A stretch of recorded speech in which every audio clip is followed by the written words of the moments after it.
Hola, ¿qué tal? Buenas tardes, noches.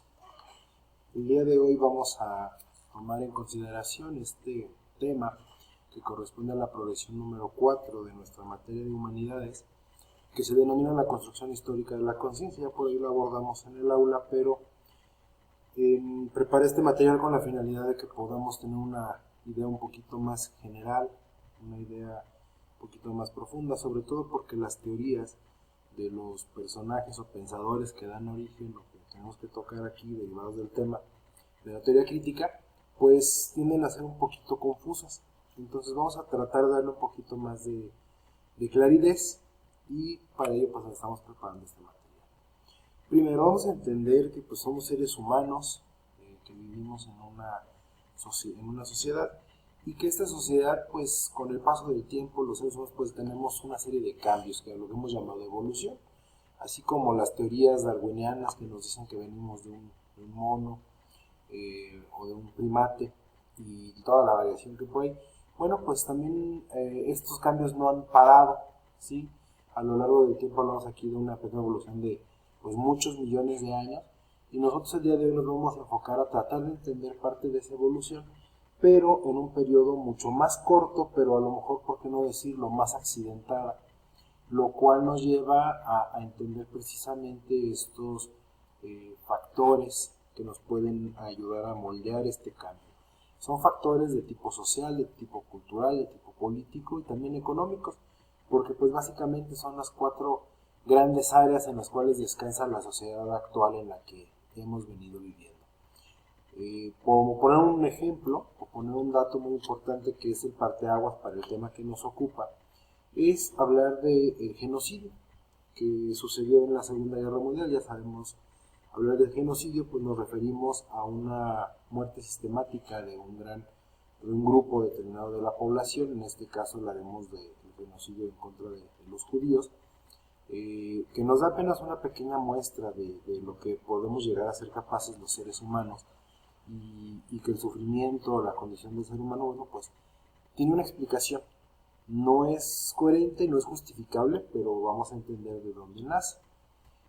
A raíz de esta condición, de esta situación, eh, algunos pensadores, algunos críticos de aquel entonces, de aquella época, pues generan teorías y generan sus exposiciones al respecto de condiciones como estas. Y claro ejemplo de ello pues es la famosa escuela de Frankfurt en Alemania, que es el lugar o nombre con el que comúnmente también le llamamos o le encontramos en algunos textos a lo que llamaremos la teoría crítica. ¿Qué es la teoría crítica? Pues es una reunión, vamos a decir así, este grupo de pensadores que ves en pantalla, pues es un grupo de pensadores que en su momento criticaron lo que pasaba en la sociedad de aquel entonces. Recordemos que la sociedad pues, pasa de una etapa o de una idea distinta en cada contexto. Y bueno, los pensadores más importantes que dieron origen a esta escuela de Frankfurt, originario de un centro de investigación en materia de ciencias sociales, fueron principalmente divididos en dos grandes generaciones. Hoy en día algunos pensadores pues ya hablan, algunos textos hablan de una tercera generación. En la primera generación encontramos a personajes como Theodor Adorno, a Max Horkheimer, a Herbert Marcuse y a Walter Benjamin. En una segunda generación, un poquito ya más contemporánea a nuestros tiempos, en los 80s, 90s, un poquito antes, Erich Fromm, Jürgen Habermas y Michel Foucault. En una tercera generación ya más reciente, pues hablamos de Axel Honneth y de Hartmut Rosa. Sin embargo, nos vamos a enfocar el día de hoy a tratar de entender a las dos primeras generaciones. Y para ello, pues partiremos desde primer concepto que será la teoría crítica, como ya lo mencionamos. Se desarrolla por este grupo, que era multidisciplinario, por cierto, es decir, no todos eran de una sola área. Había filósofos, psicólogos, economistas, etcétera. Y ellos laboraban para esta Universidad de Frankfurt a través de un instituto de investigación social. Sin embargo, sabemos que la llegada de los nazis por ahí en 1933 o por esos albores del tiempo hace que suspendan actividades por la persecución, ya que la mayoría de ellos pues eran de origen judío precisamente o tenían relación con este pueblo y es por ello que este instituto pues se disuelve. Muchos de ellos trataron de continuar estudios desde otros lugares a los que tuvieron que recurrir, como fueron los Estados Unidos de Norteamérica. Algunos otros se quedan en diversos puntos de Europa y se retoman estos estudios hasta el término de la Segunda Guerra Mundial, más eso no implica, no significa que dichos estudios quedaran ahí congelados, sino por el contrario, siguieron funcionando. Y debemos de entender primero pues qué estudiaba la teoría crítica. Para entenderlo, vamos a ubicar que es una posición que se da, diría yo, si no contraria, sí que confronta a las ideas del marxismo. Recordemos que el marxismo pues básicamente era una teoría que basaba o tomaba como bases lo que llamamos idealismo y materialismo, en ese grupo o esa visión económica, digamos, a donde se origina, y a partir de esta condición pues nace lo que llamamos el neomarxismo. Es decir, toman una parte de ese marxismo que criticaba el capital, la forma de la sociedad, y lo trata de transformar un poquito, donde ahora se opone a una teoría tradicional, donde se basa sobre todo en postulados que parten de la condición de las ciencias naturales. Por eso vamos a encontrar algunos psicólogos, psicoanalistas, y también parte de la condición positivista, que nos lleva a entender la dinámica social.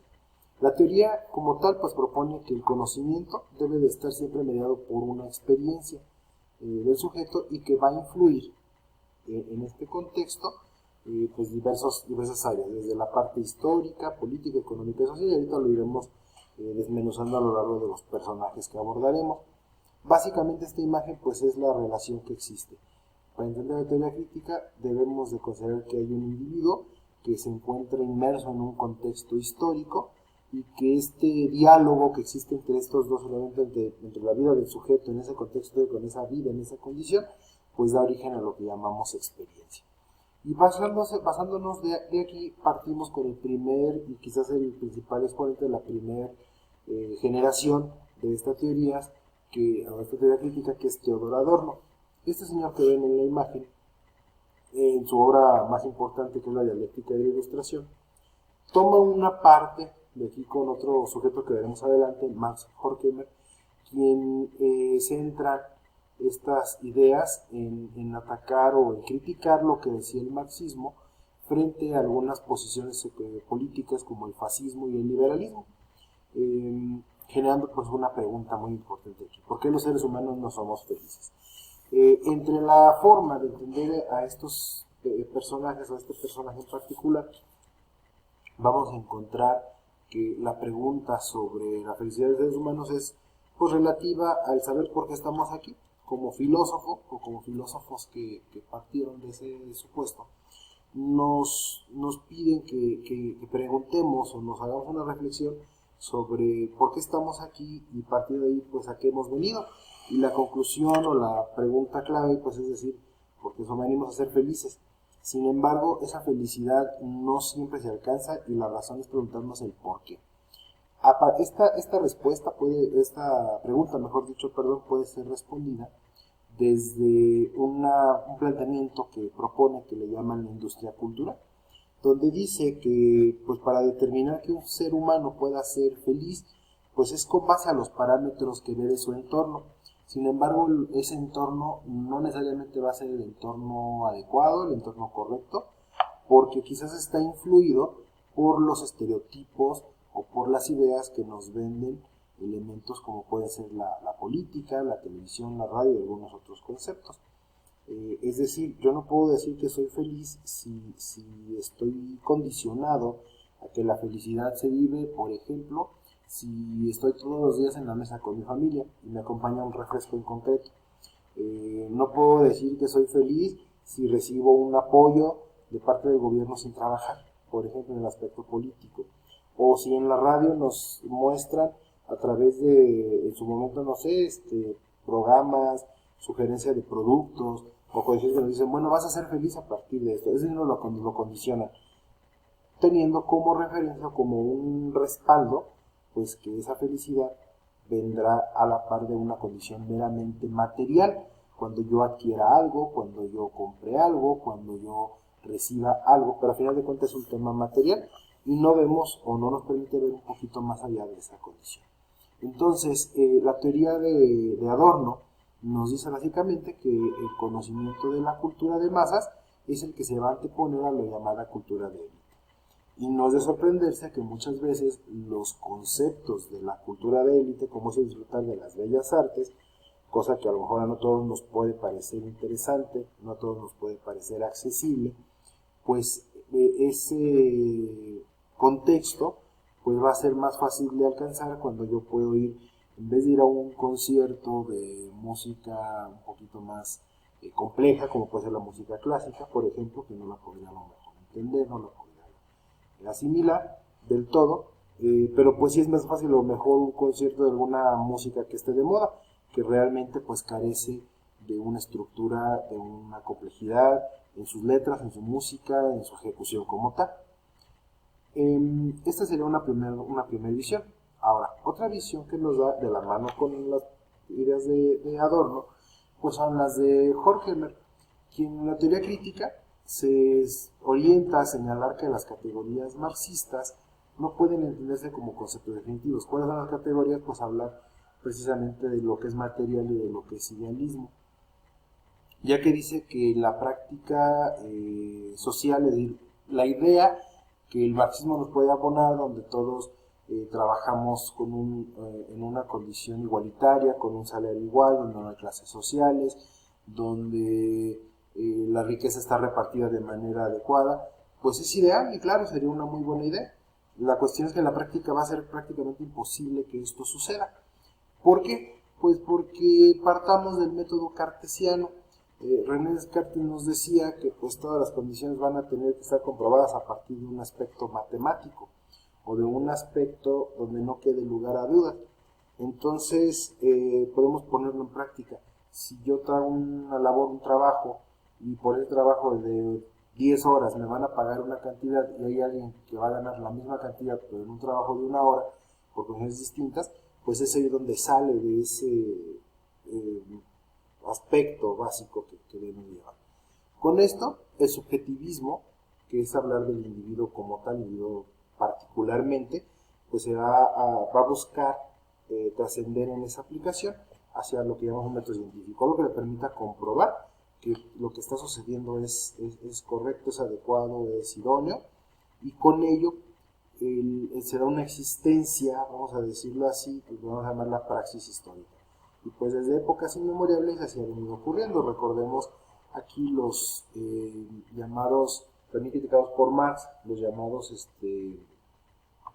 modelos o modos de producción, donde pues un tiempo fue un esclavismo, después hablamos de un sistema feudalista, después hablamos de un sistema capitalista y bueno, hasta lo que hoy en día pues seguimos viviendo, que no cambia mucho la situación, a decir verdad, únicamente cambia digamos la modalidad o la forma, pero esencialmente pues sigue habiendo una manera esclavista, ¿no?